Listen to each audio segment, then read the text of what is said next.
നമസ്കാരം. വെള്ളി നക്ഷത്രത്തിന്റെ ഏറ്റവും പുതിയ എപ്പിസോഡിലേക്ക് സ്വാഗതം. കഴിഞ്ഞ ദിവസം OTT റിലീസ് ചെയ്ത മമ്മൂട്ടി ചിത്രമാണ് കളങ്കാവൽ. തിയേറ്ററിൽ റിലീസ് ചെയ്യുകയും വലിയ രീതിയിലുള്ള വിജയം കൈവരിക്കുകയും ചെയ്ത ഈ ചിത്രം OTTയിലെത്തിയപ്പോഴും വലിയ രീതിയിലുള്ള പ്രശംസകൾ തന്നെയാണ് ഏറ്റുവാങ്ങിക്കൊണ്ടിരിക്കുന്നത്. ഇപ്പോൾ ഇതാ ചിത്രം OTT റിലീസ് ചെയ്തതിനെ തുടർന്ന് മറ്റൊരു ചിത്രത്തെക്കുറിച്ചും ആളുകൾ തിരഞ്ഞുകൊണ്ടിരിക്കുകയാണ്. മമ്മൂട്ടി സൈനഡ് മോഹൻ എന്ന ഒരു കഥാപാത്രത്തെയാണ് കളങ്കാവൽ എന്ന ചിത്രത്തിൽ അവതരിപ്പിച്ചിരുന്നത്.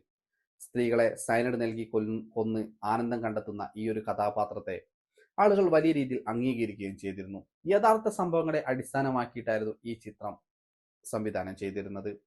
ഇപ്പോൾ ഇതാ ഇതേ രീതിയിലുള്ള ഒരു തമിഴ് ചിത്രത്തെക്കുറിച്ചാണ് ആളുകൾ ചർച്ച ചെയ്യുകയും സോഷ്യൽ മീഡിയയിൽ തിരയുകയും ചെയ്യുന്നത്.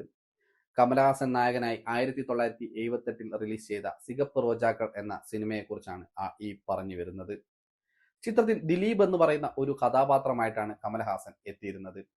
തന്റെ അഭിനയ രംഗത്തെ പീക്ക് ലെവലിൽ നിൽക്കുന്ന സമയത്ത് തന്നെയായിരുന്നു കമലഹാസൻ ഇത്തരത്തിലുള്ള ഒരു വില്ലൻ വേഷവും ചെയ്തിരുന്നത്. സ്ത്രീകളെ വശീകരിച്ചു കൊണ്ടുപോയി ലൈംഗികമായി ഉപയോഗിക്കുകയും ശേഷം കൊല്ലുകയും ചെയ്യുന്നു. തുടർന്ന് അവരെ കുഴിച്ചിട്ട സ്ഥലത്ത് ഒരു റോസാ ചെടി വെക്കുന്നു. റോസാ ചെടികൾ പൂവിടുമ്പോൾ അത് കണ്ട് ആനന്ദപുളകിതനാവുന്ന ദിലീപ് എന്ന വില്ലൻ കഥാപാത്രത്തെയാണ് കമലഹാസൻ ഈ ചിത്രത്തിൽ അവതരിപ്പിച്ചിരിക്കുന്നത്. ഇപ്പോൾ കളങ്കാവലിനെയും സികപ്പ് റോജാക്കളെയും താരതമ്യം ചെയ്തുകൊണ്ടാണ് ആളുകൾ സംസാരിക്കുന്നത്. നമ്മൾക്ക് സികപ്പ് റോജാക്കളെ കുറിച്ചൊന്ന് പരിശോധിക്കാം. സോഷ്യൽ മീഡിയയിൽ ഇപ്പോൾ നിറഞ്ഞു നിൽക്കുന്ന സിനിമയാണ് ജിതിൻ കെ ജോസ് സംവിധാനം ചെയ്ത കളങ്കാവൽ. വിനായകനും മമ്മൂട്ടിയും പ്രധാന വേഷത്തിലെത്തിയ ചിത്രം കഴിഞ്ഞ ദിവസമാണ് OTT റിലീസ് ചെയ്തത്. കഴിഞ്ഞ വർഷം സിനിമാ പ്രേമികളെ ഞെട്ടിച്ച പ്രകടനമായിരുന്നു കളങ്കാവലിൽ മമ്മൂട്ടി കാഴ്ചവെച്ചത്. സൈനഡ് മോഹൻ എന്ന സൈക്കോ കില്ലറുടെ കഥയിൽ നിന്ന് പ്രചോദനം ഉൾക്കൊണ്ടാണ് ജിതിൻ കളങ്കാവൽ ഒരുക്കിയത്. ഇതുവരെ കാണാത്ത ഗംഭീര പ്രകടനമാണ് മമ്മൂട്ടി കളങ്കാവലിൽ കാഴ്ചവെച്ചത്. സ്റ്റാൻലി ദാസ് എന്ന സൈക്കോ കില്ലറായി മമ്മൂട്ടി വിസ്മയിപ്പിച്ചു. സ്ത്രീകളെ വശീകരിച്ച് കൊലപ്പെടുത്തി അതിൽ ആനന്ദം കണ്ടെത്തുന്ന സ്റ്റാൻലി ദാസ് ഇന്ത്യൻ സിനിമയെ ഞെട്ടിച്ചു. യാതൊരു ന്യായീകരണവുമില്ലാത്ത സൈക്കോ കൊലപാതകിയായുള്ള മമ്മൂട്ടിയുടെ പ്രകടനം ഇൻഡസ്ട്രിയിലെ വലിയ സംസാര വിഷയം തന്നെയായി മാറി. ഒരു മുൻനിര നടനും ചെയ്യാൻ ധൈര്യപ്പെടാത്ത കഥാപാത്രമാണ് സ്റ്റാൻലി ദാസ് എന്ന് പലരും പുകഴ്ത്തുമ്പോൾ ചർച്ചയാകുന്ന മറ്റൊരു ചിത്രം കൂടെയുണ്ട്. കമൽഹാസനെ കേന്ദ്ര കഥാപാത്രമാക്കി ഭാരതി രാജ സംവിധാനം ചെയ്ത 1978 പുറത്തിറങ്ങിയ സികപ്പ് റോജാക്കൾ എന്ന ചിത്രം. കളങ്കാവലിനോട് ചേർത്ത് വെക്കാവുന്ന ഒരു ചിത്രം തന്നെയാണ് ഇത്. അന്നത്തെ കാലഘട്ടത്തിൽ തമിഴിലും തെലുങ്കിലും ഹിന്ദിയിലുമെല്ലാം സൂപ്പർ സ്റ്റാറായി തിളങ്ങി നിന്ന കമലഹാസൻ നടത്തിയ ധീരമായ പരീക്ഷണമായിരുന്നു സികപ്പ് റോജാക്കൾ.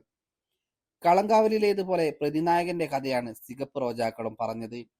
ഇൻഡസ്ട്രിയലിസ്റ്റായ ദിലീപ് എന്ന യുവാവിന്റെ കഥയാണ് ചിത്രം ചർച്ച ചെയ്യുന്നത്.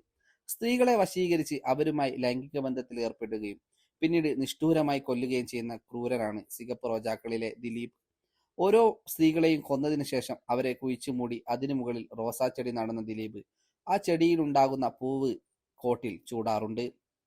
കളങ്കാവലിൽ തന്റെ ഇരകൾ മരിച്ചെന്നറിയുമ്പോൾ വേട്ടക്കാരന്റെ ആനന്ദമാണ് സ്റ്റാൻലി ദാസിനുള്ളത്.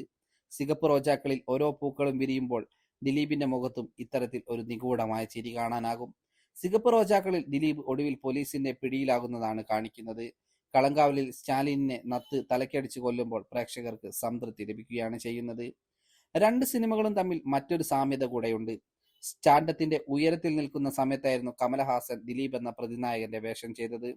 അന്നത്തെ കാലത്ത് പലരും അത്ഭുതത്തോടെയായിരുന്നു കമലിന്റെ ഈ തെരഞ്ഞെടുപ്പിനെ കണ്ടത്. മമ്മൂട്ടിയാകട്ടെ ഇന്ത്യൻ സിനിമയിലെ ചർച്ചാ വിഷയമായി നിൽക്കുമ്പോഴാണ് സ്റ്റാൻലി ദാസ് എന്ന കഥാപാത്രം ചെയ്യാൻ തീരുമാനിച്ചത്. തങ്ങളുടെ സ്റ്റാൻഡത്തിന് വെല്ലുവിളിയായേക്കാവുന്ന ഇത്തരം കഥാപാത്രങ്ങളുടെ തിരഞ്ഞെടുപ്പാണ് മറ്റു നടന്മാരിൽ നിന്ന് കമലഹാസനെയും മമ്മൂട്ടിയെയും വേറിട്ട് നിർത്തുന്നത്. യാതൊരു ന്യായീകരണവുമില്ലാത്ത ഇത്തരം പ്രതിനായക വേഷങ്ങൾ അവരിലെ നടന് വെല്ലുവിളിയാണ്. അതിൽ ഇരുവരും വിജയിച്ചു എന്ന് തന്നെ പറയാനാകും.